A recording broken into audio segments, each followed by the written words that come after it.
Olá, bem-vindos! Eu sou Ana Blatnik e vocês são muito bem-vindos a este canal.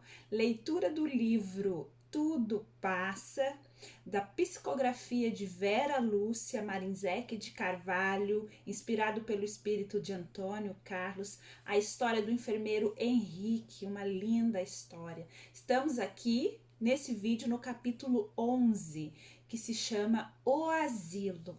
Vou tentar ler aqui para vocês sem óculos. Se eu não conseguir, eu dou pausa e pego meu óculos, tá bom, pessoal? O asilo. Henrique fez a viagem sem pressa. Foi parando em postos, pernoitou numa cidade e descansou. De fato, o carro era bom e econômico. Chegou à tarde e foi para a casa de uma de suas irmãs, que o recebeu com carinho. Todos o agradaram.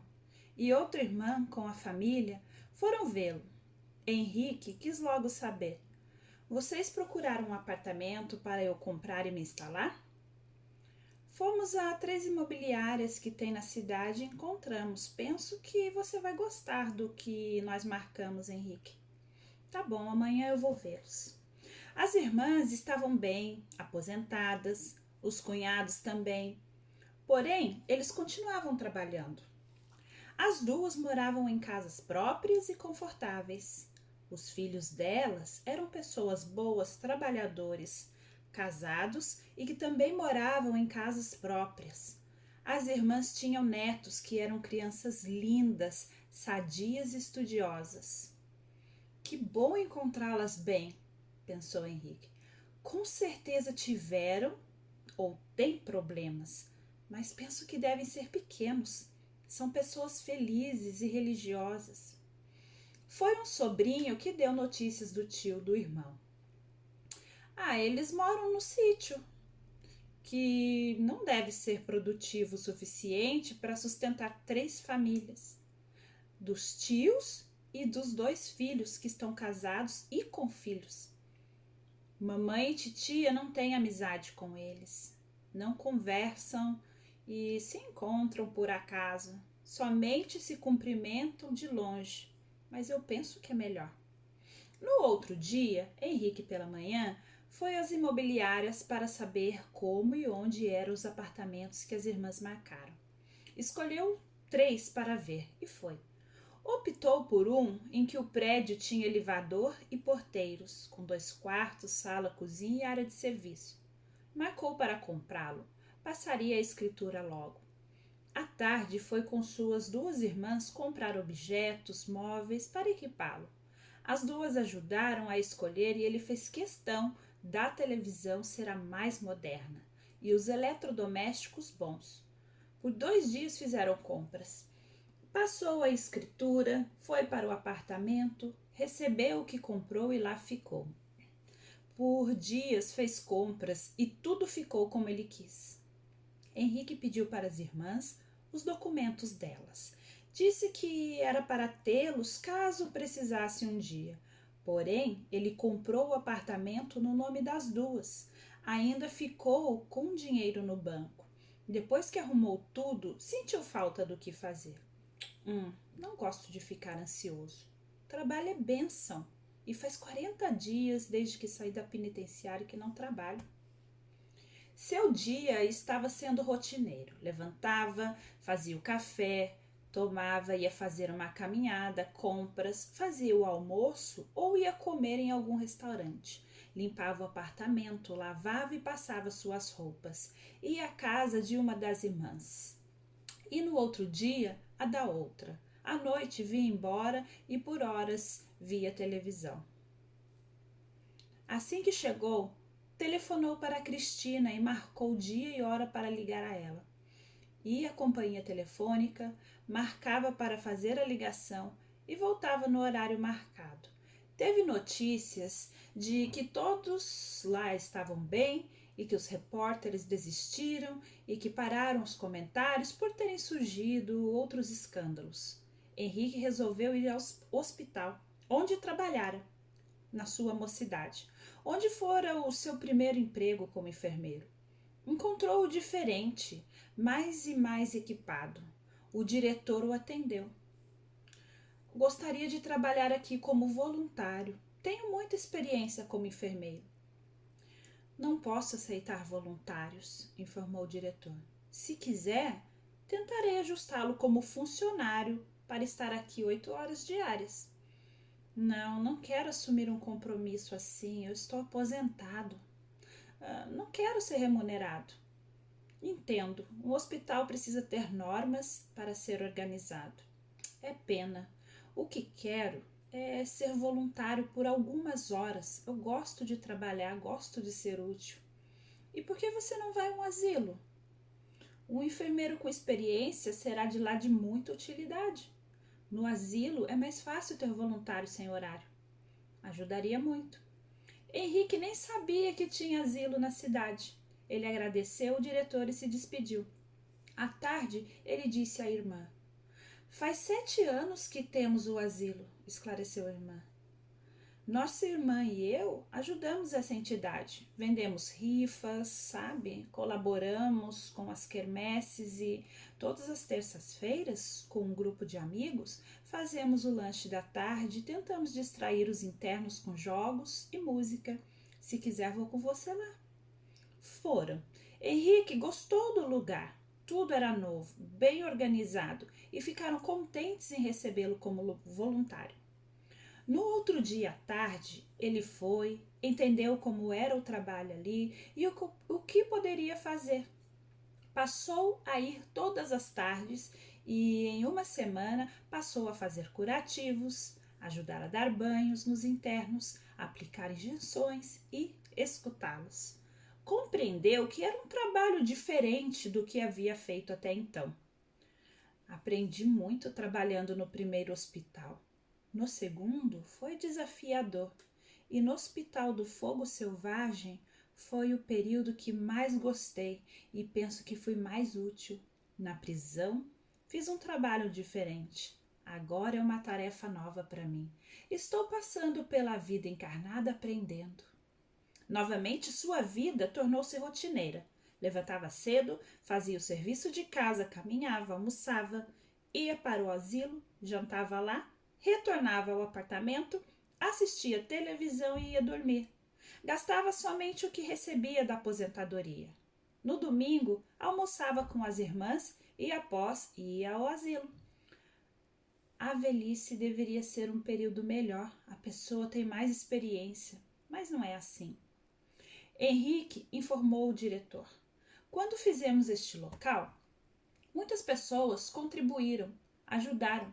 Fizemos uma planilha de custos. Maravilha! Sabíamos quanto gastaríamos. Engano. Surpreendemos-nos com os remédios. Os idosos necessitam de muitas medicações. Por esse motivo, estamos sempre aqui no limite de nossas despesas. Henrique percebeu isso. Até por ele mesmo. Quando jovem, não precisava tomar remédios e agora tomava para pressão, estômago, dores musculares e etc. Telefonava sempre para Cristina e foi com tristeza que recebeu a notícia que Elisa desencarnara. A amiga contou que Elisa não estava se sentindo bem. Foi ao hospital e o médico a internou porque estava infartando. 2 horas depois, ela desencarnou. Penso, concluiu Henrique, que Elisa mereceu ter uma desencarnação assim. Ela cuidou de tantos doentes e foram muitos os que desencarnaram sob os cuidados amorosos dela. Mas ela não necessitou receber cuidados. Isto é maravilhoso, uma graça. Orou pela amiga e a sentiu bem. Escutava raramente a voz, o Frei Arthur. Quando fazia, era ao auxiliar um idoso, como: Ike, ele está com dor de ouvido. Ela está ansiosa, converse um pouquinho com ela, e etc. Henrique reclamou com a voz à noite antes de dormir. Frei Arthur, voz! O que foi, Ike? O que eu fiz para que se afastasse de mim? Pouco o escuto, lamentou ele. Chamou-me para isso? Estava no meio de um trabalho importante e com o seu chamado vim ligeiro. Você não fez e não está fazendo nada que eu desgoste, ao contrário, estou contente com você. Aprovo sua atitude. Sempre que precisou, tentei estar com você, mas agora está tudo bem. Tenho ido ao asilo e quando você cuida dos internos, tento orientá-lo para melhor ajudá-los. É que sinto falta do senhor. Obrigado. Porém sou ativo e tenho minhas tarefas. Continuo ajudando no seu trabalho e me chame somente quando precisar. Elisa foi socorrida por merecimento, assim que seu corpo físico parou suas funções, e ela está bem. Virei mais vezes, isto quando possível, Henrique, para conversar com você. Boa noite e durma bem. Boa noite. Henrique ficou tranquilo. Amava aquele espírito e era grato. Quase não pegava o carro. Ali tudo era perto e ele gostava de andar, sentia-se bem ao fazê-lo pelas ruas. Fiquei preso por anos. Andava no pátio. Como dou valor a caminhar pelas ruas, ver o movimento, tomar sol. Até a chuva me encanta, ver árvores e pessoas. Isso é maravilhoso. Uma tarde, ao chegar ao prédio em que morava, Henrique encontrou seu irmão a esperá-lo. Ike, pensei que fosse me visitar. Vim vê-lo. Posso subir no seu apartamento? É que... Bem, pensei ir ao sítio, mas fui adiando. Como está? Muito mal. Ou as coisas não estão bem, queixou-se o irmão. Desculpe-me, não vou convidá-lo para ir ao meu apartamento. Não recebo visitas. O local está uma bagunça. Sente-se aqui. Era um banco no espaço da portaria. Sentaram-se e ele se queixou. O sítio somente dá prejuízo. Meus 2 filhos moram lá e trabalham na cidade. As noras e minha mulher não se entendem. Tenho dívidas, estou doente, pressão alta, diabetes, etc. Com a idade aparecem doenças, expressou Henrique. Henrique não se sentia bem perto do irmão e pensou: ele ficou com o sítio, não foi honesto e agora se queixa. Deve ser verdade, porque um sobrinho, filho de uma de minhas irmãs, comentou esse fato. Minhas irmãs estão bem, aposentadas, os filhos delas também estão bem, e ele, que trapaceou, não está. Você quis tanto ficar com o sítio, não é? Lembrou Henrique.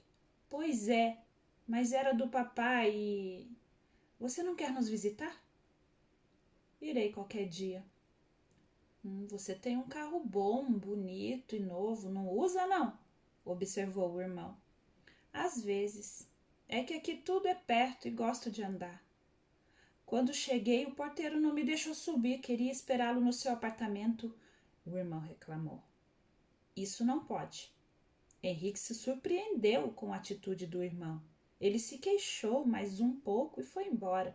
O dono do apartamento elogiou o porteiro e avisou a ele, e depois o fez com os outros, que o irmão não poderia ir ao seu apartamento se ele não estivesse. Começou a participar da vida dos idosos, escutava-os, aconselhava-os e, com carinho, atenção e delicadeza, os ajudava. Henrique, contou uma mulher, estou aqui por ter agido errado e estou tendo retorno. Ele a observou. Na ficha constava que ela tinha 65 anos, mas aparentava mais. Queixava-se de muitas dores musculares, de cabeça e tinha de fazer regime pelas doenças que tinha. Como Henrique continuou dando atenção enquanto fazia curativos nas pernas e braços dela, isso porque ela se machucara num tombo, ela contou: jovem, eu gostei de um moço, namoramos. Ele terminou comigo e sofri. Planejei. Escolhi um dos meus pretendentes para namorar e casar, porque não queria ficar solteira. Dei atenção para o moço esperto nos negócios e que estava bem financeiramente. Namorei e casei. Meus pais tiveram 8 filhos por opção. Queriam uma família grande. Embora não nos faltasse nada, não tínhamos o supérfluo. Eles possuíam somente uma casa onde morávamos. Tive 3 filhos, 2 meninos e uma menina. Acertei. Meu marido prosperou, tornou-se comerciante de sucesso. Comprava e vendia veículos. Eu queria trabalhar. Ele comprou para mim uma loja de roupas. O fato é que eu não o amava, não o amei. Nossos filhos estavam na adolescência quando conheci um rapaz que ia à minha loja e nos envolvemos, tornamos amantes. Numa tarde me surpreendi. Meu marido nos reuniu na sala, nossos filhos e eu, e falou: A mãe de vocês me trai. É, estou sendo traído pela minha esposa, olha só. E agora vamos nos separar. Pediu para os filhos saírem da sala e me mostrou fotos, todas elas. Ele, quando desconfiou que estava sendo traído, contratou uma pessoa para me seguir e tirar fotos.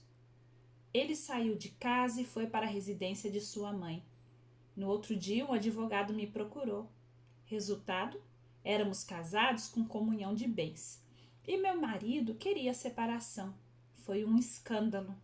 Meus pais idosos, que cuidava deles, e muito mais a minha irmã caçula. Eles acabaram por adoecer de tanto desgosto. Em cidade pequena, você sabe, fofocam muito. Então o advogado propôs: a casa que morávamos ficaria para os 3 filhos e ele pegaria para ele as escolas, planos de saúde e lhes daria uma pensão. Seria o seu compromisso. A loja continuaria minha. Ela dava um bom lucro e meu marido se apresentou como falido. O comércio dele tinha uma dívida enorme. Aceitei e nos separamos. O moço com que tive o relacionamento não me quis. A esposa dele o perdoou e ele resolveu ficar com ela. Meus filhos se revoltaram contra mim. Resolveram ficar com o pai. Aí, meu filho, a surpresa. Percebi meses depois que a loja não dava lucro e que meu esposo, trabalhando muito, estava se recuperando. O fato é que meu ex-marido descobriu que estava sendo traído e, se nós nos separássemos, eu iria ficar com a metade do que ele tinha. Então, agindo friamente, ele se preparou primeiro. Como era o que ele fazia em tudo em sua vida? E ele era o responsável pela contabilidade de minha loja. A fez como se ela desse muito lucro e eu não percebi. Dizem que quem trai esquece completamente de prestar atenção em outros fatos. E isso é certo, não prestei atenção na loja. Ele se organizou com os irmãos dele, meus ex-cunhados, com o pai, meu ex-sogro, e tirou todo o dinheiro de sua firma, fazendo parecer estar falida. Ele não fez escândalo, não me xingou. Os filhos admiraram e me condenaram. Pediram para eu sair da casa e voltaram a morar lá, sem mim. Minha loja faliu, é claro. Fui morar então com os meus pais e minha irmã se incomodou. Os meus pais faleceram e vendemos a casa. Recebemos pouco. Fui morar numa kitnet. Tive alguns envolvimentos que não deram em nada. Trabalhei até de empregada doméstica. Fiquei doente e vim para cá. Seus filhos não a visitam? Henrique perguntou. Não. Um dos meus filhos trabalha com o pai. Meu ex-marido está rico. O outro filho estudou, reside em outra cidade. É ele quem me dá dinheiro. A filha tem vergonha de mim, normal. Ela me acusa porque gostou de um moço e a família desse moço não deixou que se casassem por minha causa. Ela está solteira, porém bem financeiramente. Eles amam o pai. E ele, o seu ex-marido, como ele está? Henrique quis saber. Realmente ele me tirou da vida dele. Foi frio e planejou bem sua vingança. Todas as vezes que Henrique escutava desabafos assim, ele tentava animar, tentava lhe consolar. Você já pediu perdão a ele, a seus filhos? Eu que fui a prejudicada, a mulher indignou-se. Ele me trapaceou na separação. Henrique disse: pense, você o enganou, fingiu amá-lo, casou e tinha um lar e filhos. Você o traiu.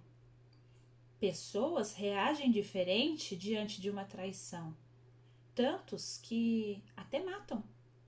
Ele planejou a separação, deve ter pensado que seria injusto você traí-lo e ficar com a metade do que ele tinha, que ele adquirira pelo trabalho. Quanto aos filhos terem desejado ficar com ele, é com certeza porque sofreram com os comentários e com a situação, você não acha? Por que você não escreve cartas para eles e para seu ex-esposo pedindo perdão? Se quiser, eu ajudo. Eu penso que ambos, você e seu ex-marido, se sentirão melhor depois de se reconciliarem. Não peça nada além do perdão, é claro. E aqui tente ser útil, minha senhora. Ajude os outros, porque é ajudando que se é ajudado. 2 dias depois, ela mostrou as cartas que escrevera para os filhos e para o ex-esposo. Henrique opinou. Ela as refez e as colocou no correio. O filho, que morava em outra cidade, foi o primeiro a responder. Afirmou estar contente com a atitude da mãe e confessou que na época sofreu pelos comentários, mas que já havia passado tudo isso. Mandou um cheque para ela. O outro filho telefonou. O fez primeiro para o asilo e marcou um horário para a mãe atender. Este a desculpou, confessou que também sofreu e que ainda escutava comentários, mas que iria com os filhos visitá-la num domingo. Já o ex-marido foi no domingo à tarde visitá-la e levou uma cesta com frutas. Henrique ficou na sala e discretamente deu forças para ela e a tentou tranquilizar. Quando ele foi embora, a senhora contou para ele. O senhor tinha razão, senhor Henrique. Necessitava mesmo fazer isso. Meu ex-marido falou do ocorrido. Disse que me amava muito e que quando ficou sabendo da minha traição, achou injusto repartir pela metade o que ele trabalhara tanto para ganhar. Disse que sentiu muito, que sofreu principalmente com as gozações por ser um marido traído e por ter se separado de mim, porque ele me amava. Contou até que teve namoradas e que agora estava bem, namorando uma boa moça. Afirmou que há tempos já havia me perdoado e que, se o ocorrido fosse hoje, não iria fazer o que fez. A filha não deu resposta. A senhora insistiu. Henrique pediu para ela não desistir e que com certeza a filha também a perdoaria. Essa interna passou a fazer tarefas e a ajudar. O senhor tem razão. Trabalhando me sinto útil e bem. Concluí que, me ocupando, as horas passam. Antes levantava, tomava café, esperava pelo almoço, depois pelo jantar e ia dormir. E as horas seguiam lentamente. Agora, ajudando as companheiras, até me assusto, sabe? As horas para mim passam rápido. Gostei disso. Obrigada, ela agradeceu a Henrique. Passado um tempo, o irmão o procurou novamente e se queixou muito. Henrique o escutou calado, como de costume. Então ele pediu: Ike, empreste-me seu carro, por favor. Eu prometo que vou tomar cuidado. Na cidade vizinha vai ter uma festa nesse final de semana. Eu poderia trabalhar levando as pessoas. Assim eu vou ganhar um dinheiro. Eu devolvo o carro na terça, porque na segunda-feira eu vou deixar ele todo limpinho. De fato, não uso muito o meu carro. Está na garagem para quando precisar. Não gosto da ideia de pessoas desconhecidas estarem nele, sabe? Ike, disse o irmão, eu tenho dívidas. Eu preciso de dinheiro. Temos somente de veículo essa caminhonete velha. Se eu pedir dinheiro emprestado a você ou a outra pessoa, não vou ter como pagar. Se eu não trabalhar, estou pedindo algo a você para trabalhar. Ele insistiu tanto que Henrique acabou emprestando. Na terça-feira, ele devolveu o carro limpo, porém com pouco combustível. O irmão agradeceu e contou que dera para faturar um bom dinheiro. Voltou a pedir, e isso tornou-se frequente. As irmãs não gostaram.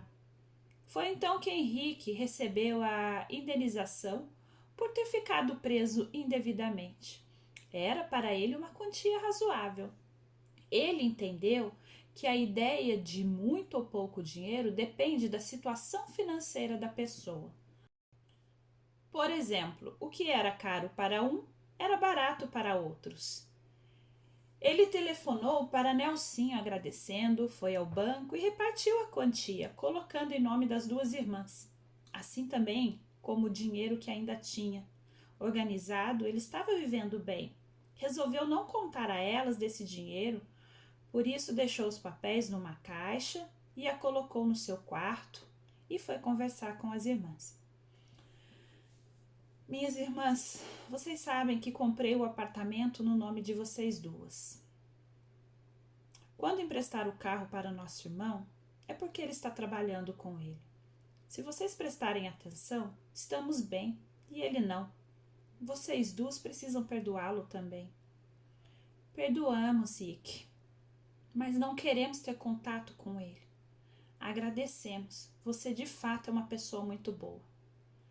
Se eu desencarnar, morrer de repente, entrem no meu apartamento, abram uma caixa que está na cômoda, no meu quarto. Lá também tem um número de telefone, de Cristina. Ela é uma amiga querida, uma companheira de trabalho de anos. Avisem ela que eu morri.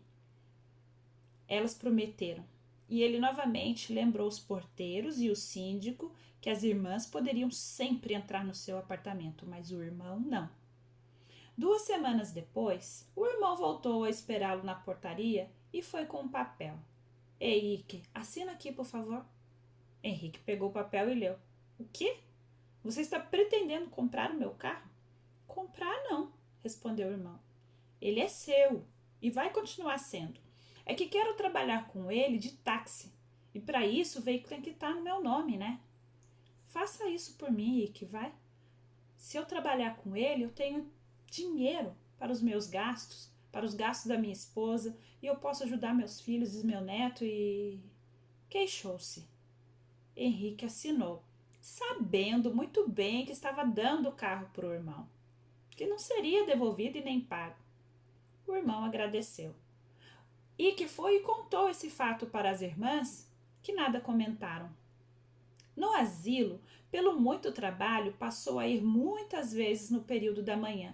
Então arrumou uma faxineira, esposa de um dos porteiros, para limpar o apartamento.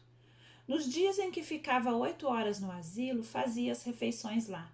Começou a ser requisitado, queria que ele fizesse curativos, aplicasse injeções, ajudasse nos banhos. Um senhor que lá vivia reclamava demais. Era de dores, era dos alimentos, de tudo. E as visitas eram raras. Henrique decidiu opinar. Por que o senhor, quando receber visitas, não conversa abordando assuntos interessantes? O senhor reclama tanto que os familiares se incomodam e não acreditam. A primeira vez que Henrique aconselhou esse senhor, ele ficou bravo, ofendeu-se.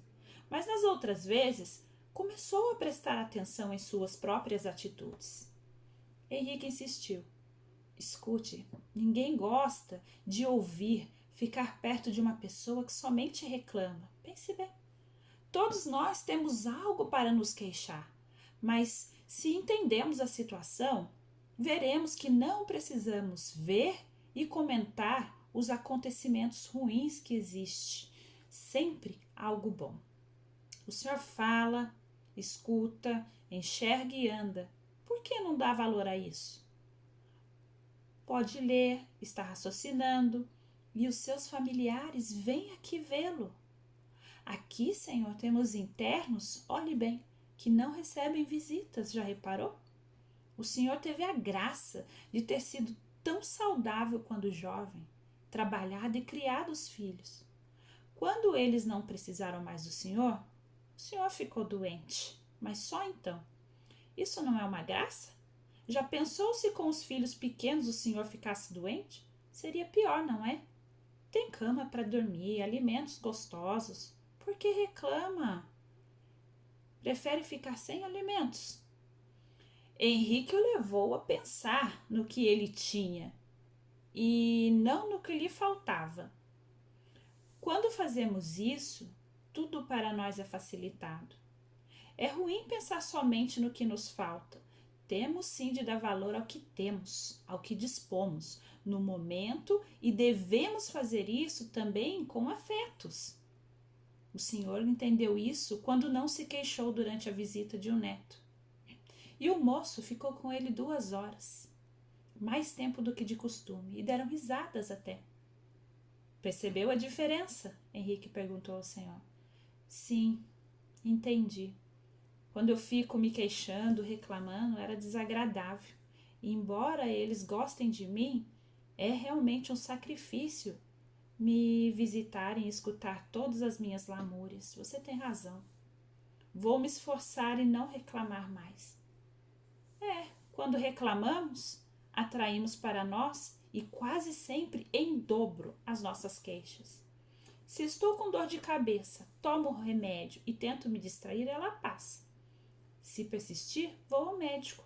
Mas se estou com dor e me queixo e reclamo, dou importância a ela, então normalmente ela aumenta, me torno desagradável e as pessoas passam a me evitar, piorando minha situação. Isso ocorre também na afetividade. Quero ser amado, mas não me esforço para o outro me amar. E se reclamo, aí é que acabo com o relacionamento. Ele mudou e começou a ficar mais contente e também percebeu que os familiares iam mais visitá-lo, buscá-lo para passar o dia com um, hora com o outro. E ele agradeceu Henrique.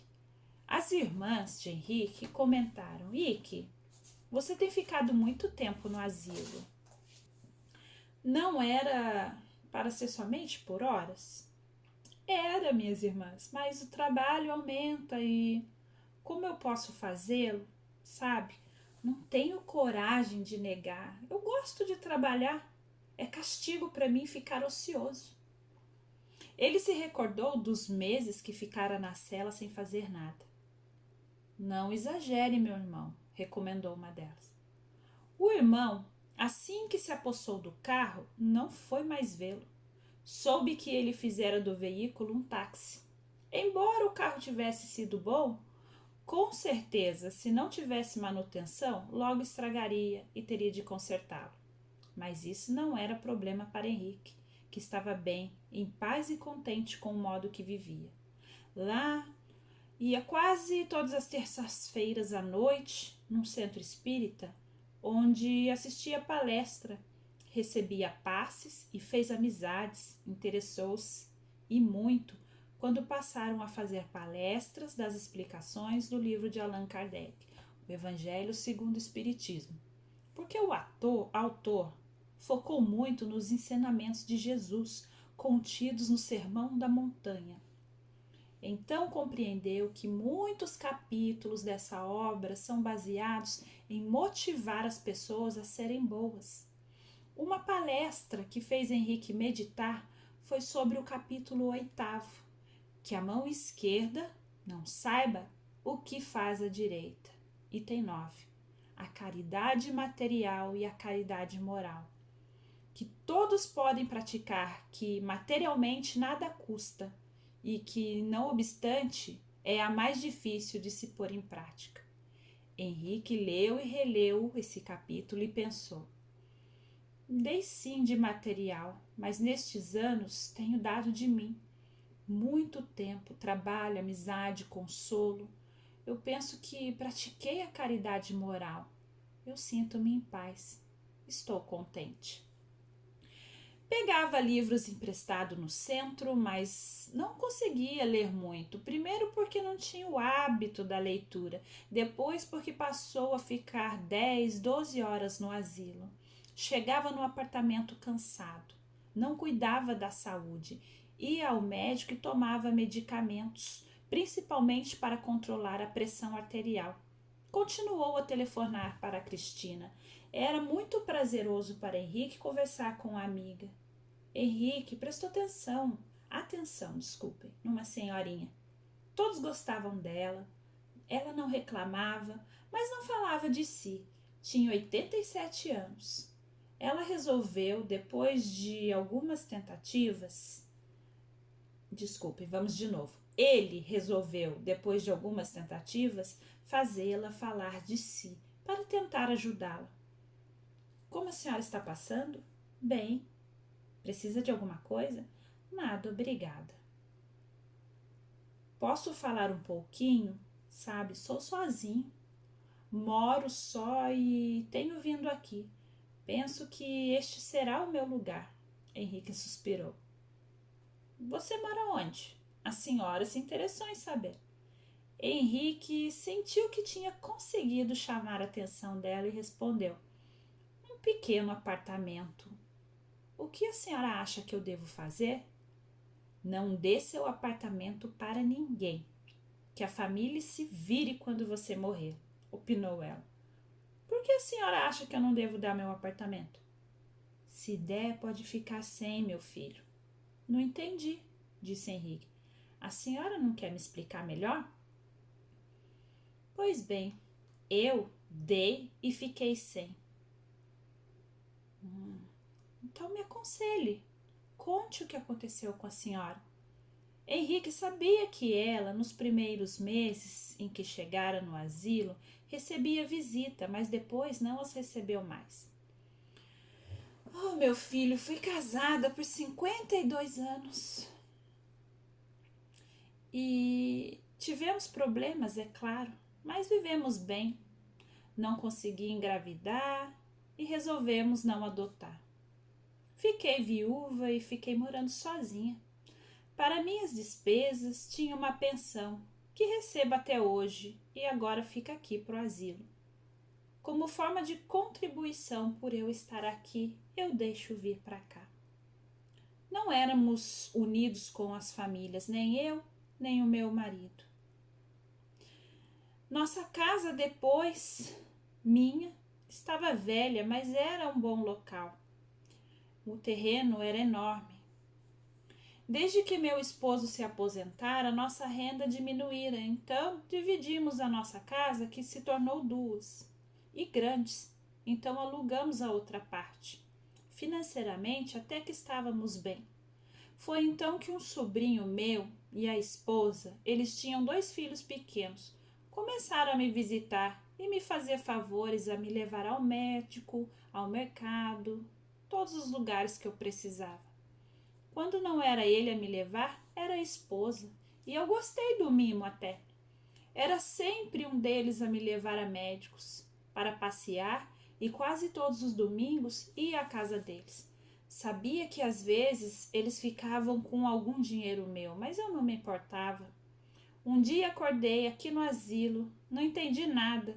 O diretor me explicou que eu fiquei passando mal e o médico determinou que eu não poderia mais ficar sozinha ou morar sozinha. Vim a saber que dias antes meu sobrinho havia combinado minha vinda para cá.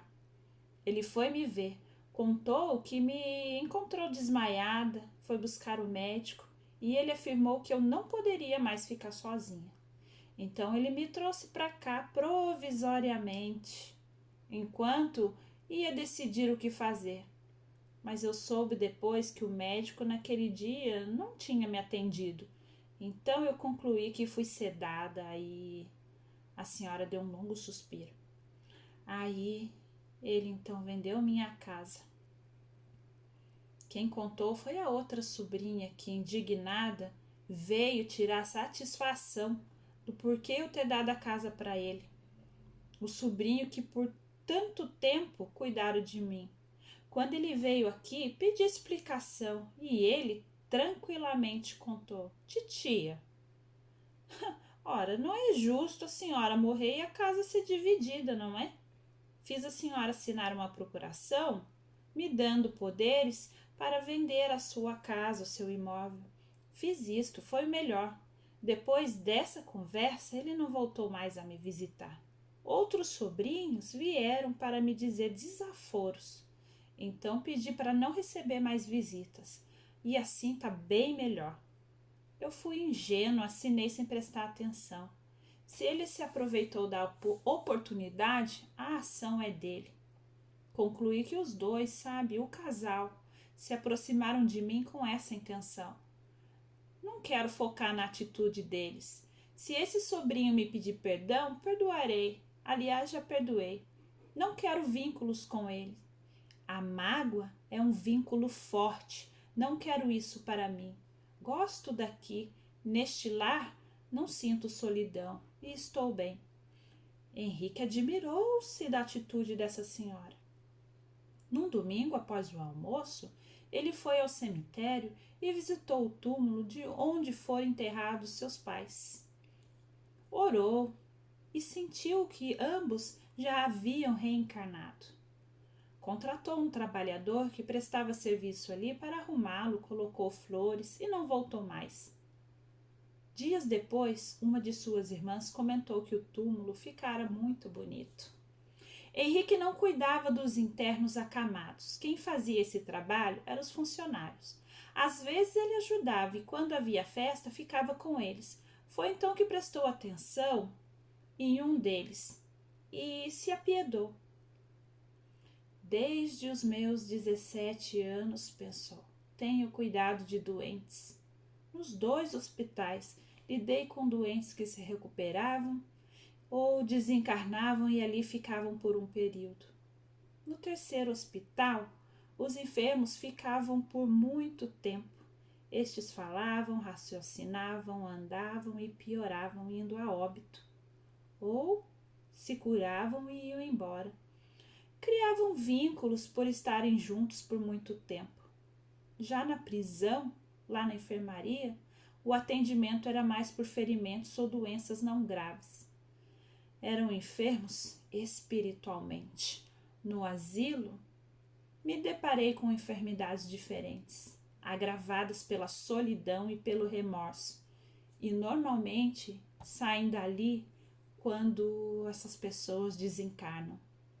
Aqui muitos esperam a morte. Uma senhora contou para Henrique por que precisava fazer regime alimentar. Estava eu com 32 anos quando me apaixonei perdidamente e fui desprezada. Nesta época, meu pai faleceu.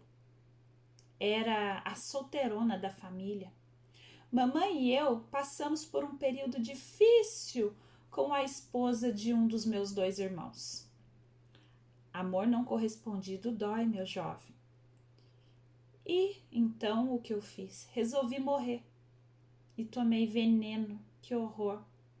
Acudiram-me e fiquei com sequelas, é claro. Nada resolveu e piorou a situação.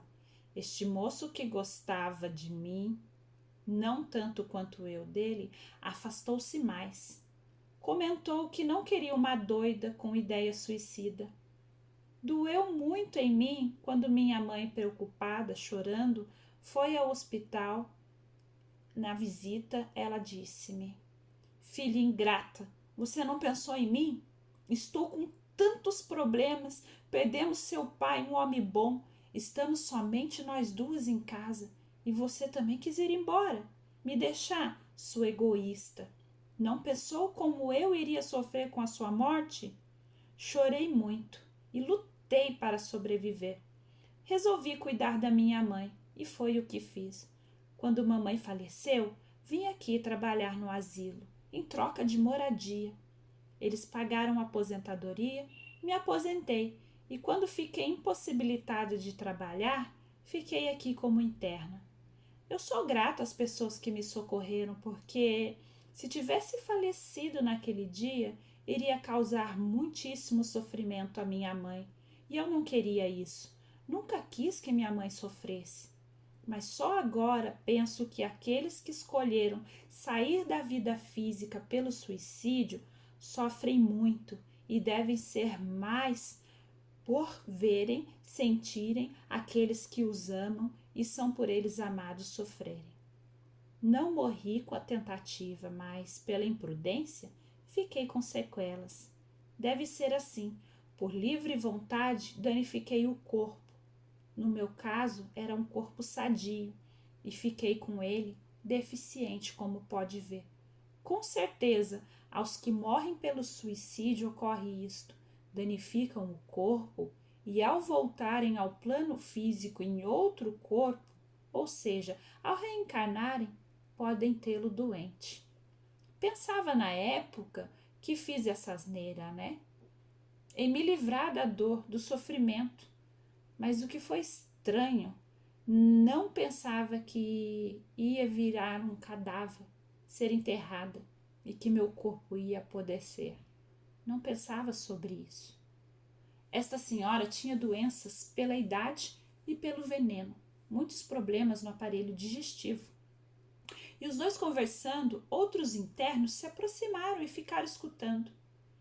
Uma senhora contou: sei bem como é isso. Eu tentei me matar por 2 vezes. Na primeira, fui a um prédio. Meu plano era me jogar lá de cima. Entrei nele escondida e no último andar não sabia ir ao teto. Tinha uma conhecida que morava ali, então resolvi ir à casa dela e me atirar da janela. Quando bati na porta do apartamento dela, minha amiga, ao me ver, exclamou: foi Deus que te enviou aqui, entra, me ajuda. O filho dela pequeno estava vomitando muito. Esqueci até para que eu tinha ido lá, o motivo, e ajudei a ela. Então ela foi com o filho ao hospital e eu fiquei com os outros 2, cuidei deles, limpei o apartamento. Fui embora cansada, em casa até dormi, e a vontade de morrer passou. Mas aí, uma outra vez, eu pensei em tomar todo o meu remédio de dormir.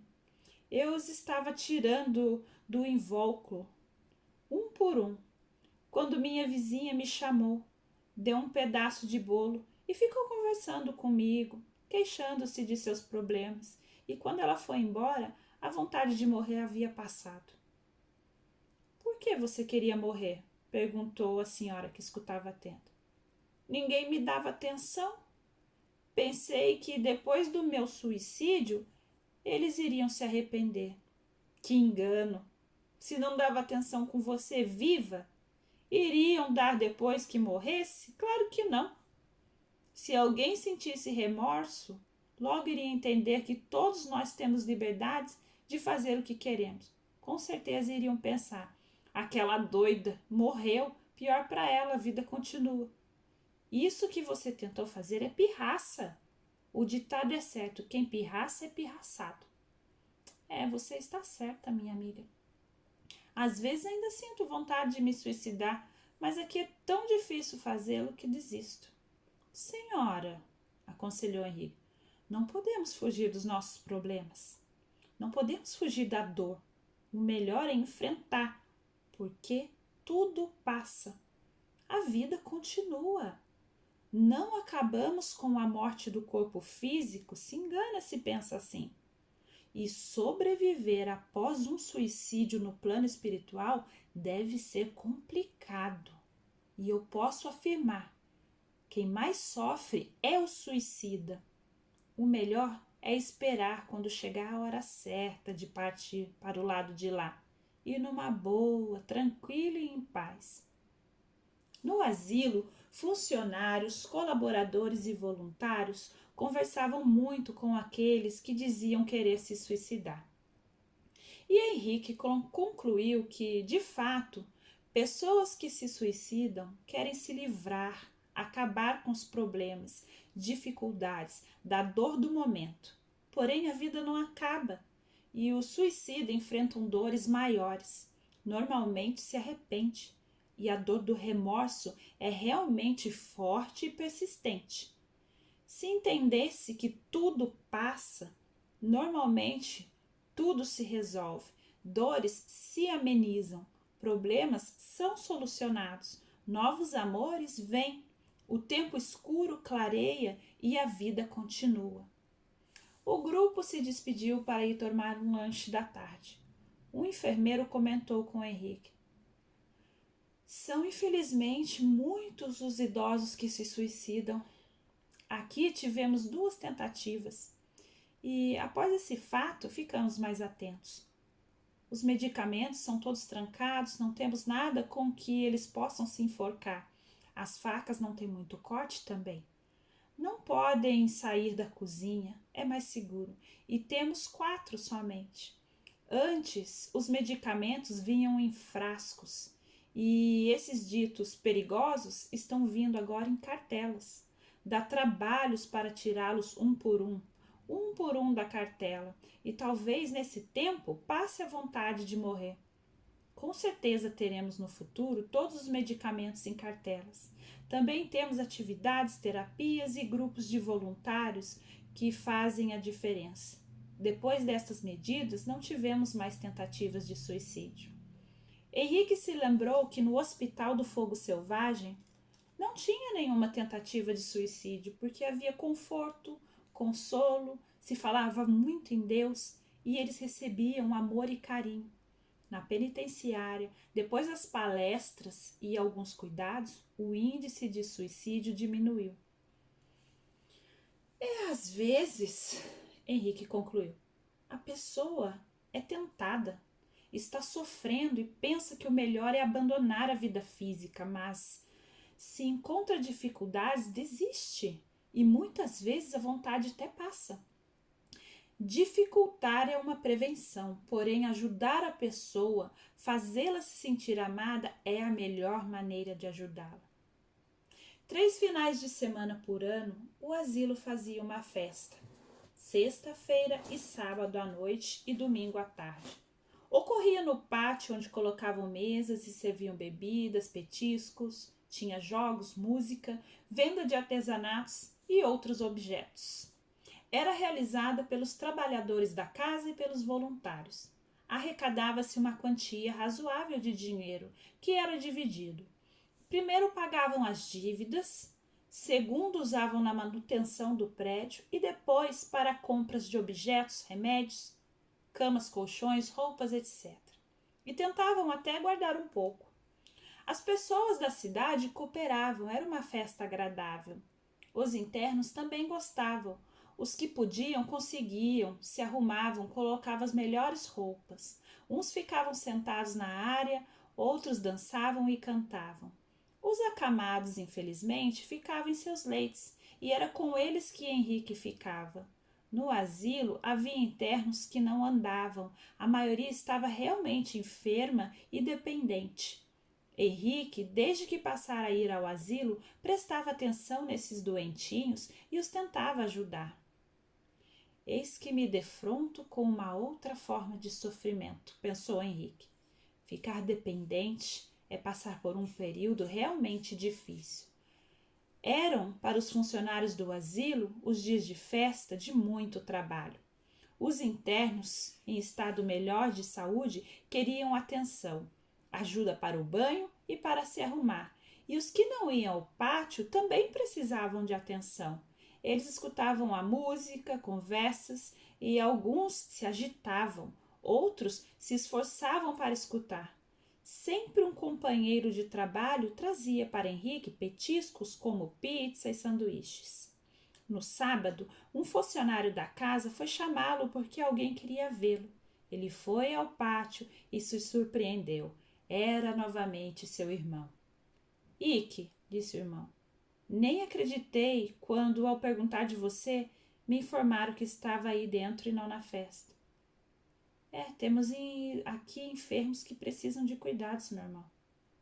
Você ganha bem aqui? Trabalho como voluntário. Que coisa! Não precisa de dinheiro? Perguntou o irmão. Não. Não comprou outro carro? Henrique respirou fundo. Pensou até em responder que tinha, que estava com ele. Não, foi lacônico. Poderia comprar um outro novo e bom, não é? Para emprestar a você? Bem, é que não entendo você trabalhar aqui e não receber nada, observou o irmão. Penso que você não entenderia mesmo. Você não sente vontade de ajudar as pessoas? Quando ajudamos, somos ajudados, sabia? Viemos aqui à festa e estamos trabalhando. Já fiz o meu turno. Agora um filho está com o carro. Depois será o outro. Estamos transportando pessoas. Ajudamos. Novamente, Henrique sentiu vontade de responder que eles estavam sim trabalhando. Isto era bom, mas o trabalho voluntário era outra coisa. Preferiu se despedir dizendo que tinha o que fazer. Suas irmãs e filhos estavam trabalhando na festa como voluntários. Trabalho este de muito valor, importante para aquele asilo e com certeza para todas as instituições. Ali nas festas era porque o dinheiro arrecadado era o sustento dos internos, mas também as visitas, durante o ano todo, os alegravam e profissionais da saúde que os atendiam sem cobrar nada, como eles gostavam das visitas, em que conversavam e se distraíam, como o grupo de suas irmãs que iam todas as terça-feiras, levavam lanches, jogavam bingo, davam prendas. Eles gostavam e esperavam ansiosos pela visita. Também 2 músicos, um senhor mais velho e um jovem, iam às quintas-feiras à noite, às 19 horas, tocar violão e cantar. Havia também outros grupos que iam de vez em quando e era prazeroso ver a alegria deles. Henrique, nas noites de festa, ficava até tarde da noite. Quando a festa terminava, precisava ajudar os internos a se acomodarem nos leitos. Na noite de sábado, em que conversara com seu irmão, foi embora às 2h30. Esfriara e foi caminhando pelas ruas sem movimento. Agora sinto falta do carro. Logo chegou ao apartamento e dormiu tranquilo. Fez amizade com todos os funcionários, voluntários e internos, o que queria bem e era querido também. Muito bem.